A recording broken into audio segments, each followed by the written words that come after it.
Palestinians used to think that nothing could be worse than a military occupation, but that was before they got acquainted with the effects of a privatized occupation. In June 2007, the Israeli army started outsourcing the checkpoints along the annexation wall to private security companies. Although over 90% of the wall runs beyond the Green Line and as deep as 22 kilometres into Palestinian land, there is mounting evidence that the Israeli government has plans to declare the wall the final border of the state. In that case, the privatised checkpoints would turn into permanent border crossings. The outsourcing of the checkpoints has paved the ground for these developments and has been designed to save money and soldiers.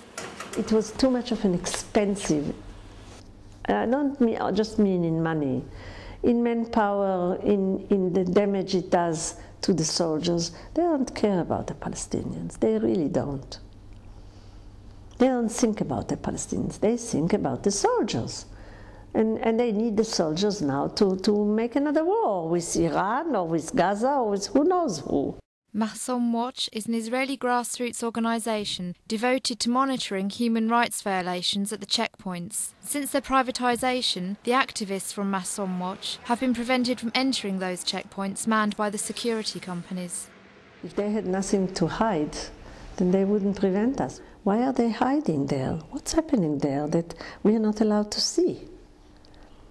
And you know, what crimes are happening there? Outsourcing the checkpoints means that the army and the state have also benefited from the fact that the private-owned enterprises are not directly accountable to the general public. As long as the soldiers were there, you had an address to complain. You know that the soldier has someone above him and someone above him, and there are ranks in the army, and you know who to complain to. In these private companies, you might complain to someone at the terminal itself, but he doesn't have to give us any answers. And it's a private organization, it's not the army. He doesn't owe anyone any answers, and he probably won't give any answers. And of course their contract can be taken away, so they will do it much harsher than the soldiers, because if anything happens, they lose the contract. Together with activists from Mahsom Watch, we went to one of the privatised checkpoints at Irtah, near the West Bank city of Tulkarem. Hundreds of Palestinian workers cross this checkpoint every day at sunrise. During our visit, we spoke to relatives of Palestinian prisoners on their way to Israeli jails.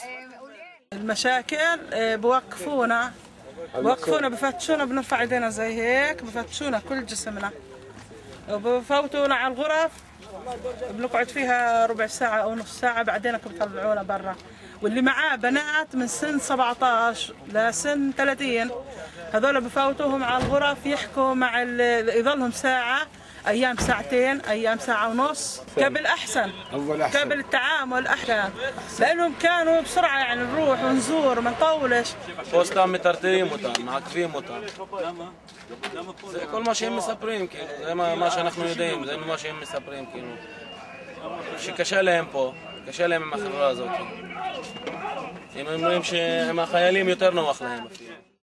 Israeli companies like Shelek Lavan, Shmira Ubitahon or Modin Ezrahi are just a few of those involved in the profitable checkpoint business. In the case of Irtah, the company in charge is a Tel Aviv-based Mikud Guarding Security Services and Cleaning. After several attempts to get an interview with Mikud, the company refused to comment.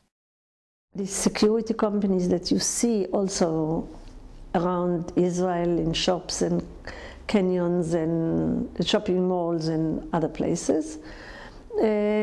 But the ones that I've looked into more carefully, they are either connected to one or the other political party. And they have political connections, they have contributed money to political parties. You know, if you get such a job, it's a big job, there is a lot of money in it.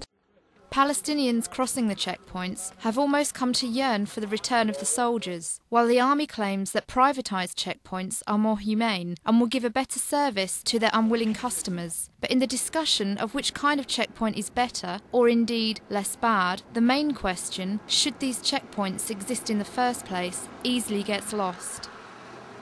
I think what is important is what's happening here, the system.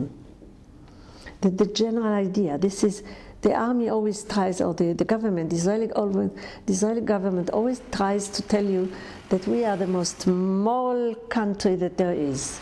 And we don't do any war crimes. And if we do a war crime, it's because a rotten apple has appeared. And occupation is the most human occupation that there ever was. What's humane about it?